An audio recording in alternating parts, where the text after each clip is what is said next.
dia, boa tarde para quem está vendo pelo meu canal. Hoje nós vamos estudar a classificação ecológica dos seres vivos. O que seria isso? Bom, foi uma forma que o ser humano encontrou para ele estudar os diferentes organismos existentes no planeta, os diferentes seres vivos. Então, dentro de classificação ecológica, a gente estuda o termo biodiversidade. O que seria a biodiversidade? Seria a variedade, a quantidade, todas as espécies existentes no planeta. Quanto maior o número de espécies, maior a biodiversidade daquele local ou daquele planeta, ok? Então, para o homem chegar ao conhecimento dessa biodiversidade que a gente tem hoje, né? E tem muitas espécies que ainda não são conhecidas, a gente precisou desenvolver, o ser humano precisou desenvolver um mecanismo de classificação. Bom, e desde a Grécia Antiga, o ser humano já tentou classificar os seres vivos. Inicialmente, né, era uma classificação bem básica, porque não se conhecia todos os organismos que se conhecem hoje, todos os seres vivos, todas as espécies que nós conhecemos hoje. Então, se classificava os animais basicamente em relação ao ambiente que eles viviam. A gente tinha os animais aquáticos, os animais terrestres, os animais aéreos, que são aqueles que tinham capacidade de voar. Bem, as plantas eram classificadas também ainda na Grécia Antiga. E essa classificação das plantas era baseada no tamanho das plantas. Então, as plantas muito pequenas eram chamadas de ervas. As plantas maiores, né, um pouquinho maior do que uma erva, né, um tamanho um pouquinho maior, né, até um metro e meio de altura, eram chamadas de arbustos. E plantas acima, né, até 10 metros, eram chamadas de arbóreas. Então, até hoje, algumas dessas classificações ainda a gente utiliza, mas não é a mais usada, né? Principalmente dentro das ciências que estuda os seres vivos, que é a sistemática, ok? Bom,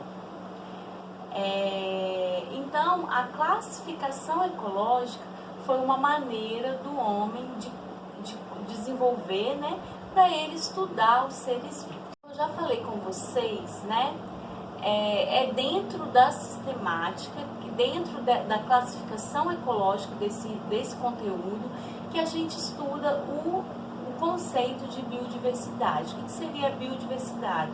A variedade de espécies existentes em um local, ou em um planeta, ou em uma comunidade, enfim. Então, seria o número de espécies que existe em uma determinada área, né?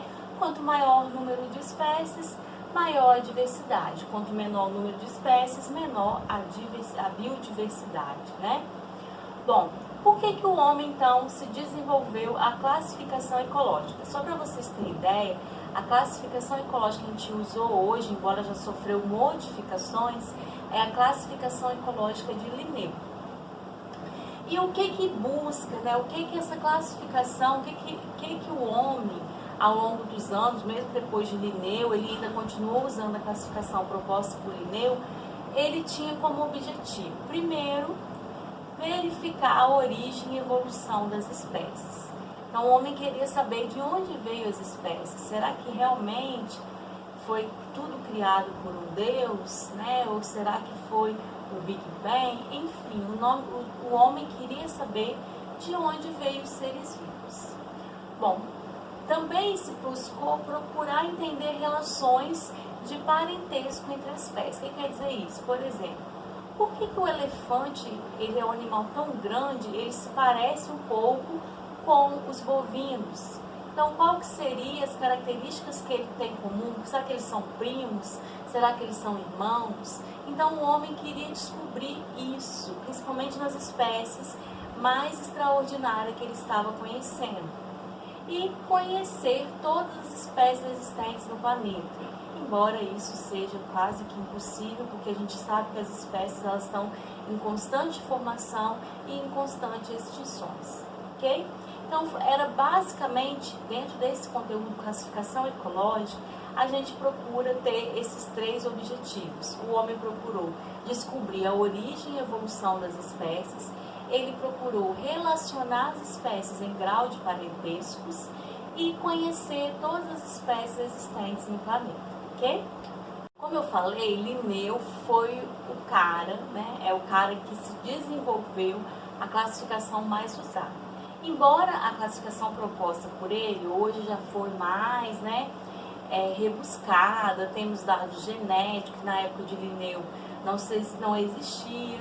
Então Linneu baseou, né, a sua classificação na estrutura corporal dos seres vivos e também ele observava algumas características comportamentais.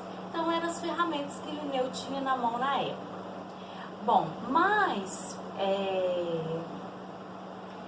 com os avanços tecnológicos, né, na área de genética, de melhoramento genético, essa classificação também passou a incluir dados genéticos e de fisiologia, né, tanto dos plantas como dos animais.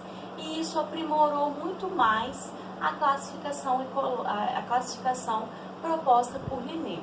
Então, hoje em dia, por exemplo, na época de Linneu, fungos eram classificados como plantas. Com o desenvolvimento dos microscópios, eles viram que os fungos tinham nada a ver com as plantas, primeiro pelo fato deles não fazerem fotossíntese. Então, a classificação mais usada hoje foi a proposta por Linneu, mas ela sofreu algumas modificações, certo? Bom, mas o ponto-chave do Linneu foi que ele desenvolveu um nome científico para as espécies. Então, foi ele o primeiro cara que procurou padronizar as espécies existentes no planeta. Como assim? Bom, por exemplo, antigamente, né, se você fizesse um estudo, por exemplo, de mexerica, aqui na nossa região, que a gente chama de mexerica, né, mexerica, eu iria lá e colocaria o nome popular, mexerica. Uma pessoa lá do sul do país, ele poderia fazer o mesmo estudo que eu fiz com mexerica, seja de produção, de adubação, de doença, enfim. Ele ia fazer o mesmo estudo e ia usar a palavra bergamota. Mas, porque eu não conheço a mexerica como bergamota, a gente conhece como mexerica. Só que o pessoal do sul do Brasil, eles conhecem a mexerica como bergamota. Então, isso tornava os trabalhos científicos muito difíceis de se entender. Eu iria ler o mesmo trabalho que eu fiz, só que com um nome diferente, que era o nome popular usado na época. Bem, então Linneu, ao desenvolver o nome científico, ele padronizou o nome, ou seja, criou um nome universal para a mexerica, que é Citrus reticulata. Então, ele criou esse nome científico, ele criou normas para a gente padronizar o nome das espécies. Então, o ponto-chave de Linneu não foi somente a classificação ecológica, mas o desenvolvimento do nome científico. E ele criou regras para desenvolver esse nome científico.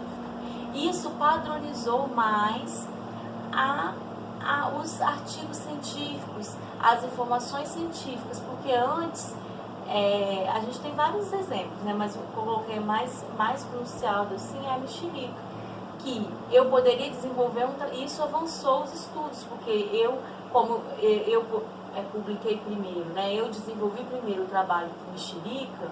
A partir do momento da pessoa lá do sul saber que mexerica é a mesma coisa que bergamota, ele não iria fazer esse trabalho, ele iria fazer um outro trabalho, porque ele já tinha conhecimento científico do que eu fiz, ok? Então, isso padronizou muito o nome das espécies, ok? Porém, Linneu, ele criou algumas regras para os nomes científicos. Então, uma regra que a gente reclama muito, que é muito chato, porque eles ficam com nomes estranhos, é o fato do nome científico, ele precisa ser em latim. O que quer dizer isso? Ele tem que ser latinizado. Eu não posso ir lá e colocar meu nome, eu descobri uma espécie e vou colocar Fernanda. Eu tenho que latinizar esse nome. Fernandópolis, alguma coisa relacionada ao latim. Tem que ter uma base de latim, Bom, além disso, o nome científico ele precisa ser destacado no texto, né? Ele precisa ser destacado. Quando eu estou digitando no computador, eu vou usar uma função lá chamada itálica, né? Como está aqui, ó, se vocês verem, parece que é escrita à mão. E quando eu escrevo na minha mão, em algum texto fora do computador, eu preciso sempre grifar o nome científico. Uma outra característica importante do nome científico, ou do nome da espécie, é que ele é binominal. O que quer dizer isso? Tem dois nomes, tá? Na próxima semana a gente vai ver aqui por que tem esses dois nomes. Porque o primeiro nome é relacionado ao gênero e os dois nomes são relacionados à espécie. Então, por exemplo, aqui, ó, o nome científico do cão doméstico, né, nossos cachorros, é canis familiares. Então, é os dois nomes. Então, a espécie do nosso cão doméstico é canis familiares, ok? Então, é binominal, é dois nomes. Bom, outra característica importante, é uma regra básica, se vocês veem, muitas vezes a gente vê errados em jornais, em sites, em cartazes, a gente sempre tem que aprender isso. O nome científico, ele sempre deve ser escrito. A primeira palavra, né, ela tem que ser maiúscula e a segunda palavra minúscula. Então, eu não posso vir aqui e colocar um Fão aqui maiúsculo, porque eu quero, porque eu acho mais bonito. Não, eu tenho que sempre escrever canis com C maiúsculo, familiares com F minúsculo. Então, é binominal, sendo que a primeira palavra vai ser maiúscula e a segunda palavra minúscula. Bom, uma outra regra. Às vezes a gente vai encontrar algumas situações em que tem três nomes. Por quê? Aquela espécie, ela tem uns que a gente chama de subgênero. O que quer dizer isso? Que elas são da mesma espécie, só que dentro desse gênero, por exemplo, de Anopheles, que é um mosquito, eu vou ter outros subgêneros, eu vou ter outros tipos de mosquitos, mas que são bem aparentados com esse, ok? Eles são da mesma espécie, mas podem ter gêneros, subgêneros diferentes, ok? Então, nessa situação, o que eu faço? Quando eu tenho um subgênero, o que vai acontecer? Eu vou ter, o nome da espécie é Anopheles darling. Anopheles maiúsculo. Por que eu sei disso? Porque a primeira letra está maiúscula e a segunda está minúscula. Mas aqui eu tenho um subgênero. Como que eu sei que é um subgênero? Porque sempre quando há um subgênero, esse nome vai ter que vir entre parêntese e dentro do parêntese com a letra maiúscula, ok? Então a gente vai ter Anopheles darling é a espécie e Nissorhynchus é o subgênero, ok? Bom, em algumas situações também, essas são as únicas situações que eu tenho três nomes, quando eu tenho subgênero. Em algumas situações também eu tenho uma subespécie, é o caso de nós seres humanos. A nossa espécie é Homo sapiens sapiens. Existia um homem primitivo que ele era apenas Homo sapiens, mas só que a gente é uma subespécie desse homem, ok? Então, nessas situações, aqui é um caso do macaco prego que tem o peito amarelo. Por que eu sei que é uma subespécie? Porque a espécie, na realidade, vai ser Cebulus apella. Quando eu tenho uma subespécie, o nome dela vai vir no final do nome da espécie, sendo que aqui eu vou estar obedecendo a primeira letra maiúscula, a segunda letra minúscula e, no caso da subespécie, ela vai ser com letra minúscula depois do nome. Então, a gente tem, basicamente, o nome das espécies é binominal, ou seja, dois nomes, mas quando eu tenho uma subespécie e um subgênero, eu posso ter três nomes. Mas como eu sei? Se tiver parêntese ou tiver a letra maiúscula, um dos três nomes, né? Retirando o primeiro, sempre vai ser maiúsculo. Ou se eu tiver maiúsculo aqui, eu sei que eu vou ter que colocar os parênteses. No caso da subespécie, ela vem no final do nome com letra minúscula. Bom, então é isso. Espero que vocês tenham entendido. Eu vou tentar fazer, como eu falei com vocês, eu vou dar uma revisão do que a gente falou sobre as regras de nomenclatura, só para a gente fechar o vídeo e esse conteúdo para não ter mais dúvidas, né? Como eu falei com vocês, né? Primeiro, um exemplo de nome científico é a nossa espécie humana, que é Homo sapiens. Então, como que eu escrevo esse nome? Eu preciso, né, de começar com a letra maiúscula, Homo, e o sapiens com letra minúscula. Então, o nome da espécie ela é binomial, ou seja, tem dois nomes, sendo que a primeira palavra ela vem em maiúsculo e a segunda palavra em minúsculo. E como eu estou aqui escrevendo, né, à mão, eu preciso destacar essa palavra através de grifar, né, porque eu não estou no computador. Se eu estivesse no computador, eu ia usar a opção itálico. Uma outra característica importante é que eu sempre vou grifar com um único traço. Por quê? Porque o Homo sapiens é uma única espécie. Eu não posso vir aqui e colocar em separado assim, Homo sapiens. Não posso. Eu tenho que fazer um único traço, ok? Bom, um outro exemplo, para a gente ter ideia, é do mamão. O mamão que a gente utiliza no nosso dia a dia.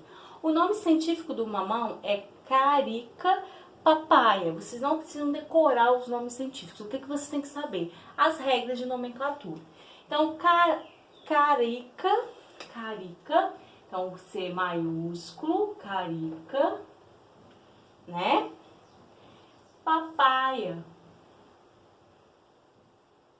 com letra minúscula. Está correto? Não, porque eu ainda preciso destacar, ok? Então, essas são as nossas regras básicas de nomenclatura, ok? Até a próxima aula. Espero que vocês tenham entendido, mas qualquer dúvida vocês podem me mandar pelos nossos grupos de estudo ou através das minhas redes sociais, tá bem? Então, até a próxima aula. Beijos!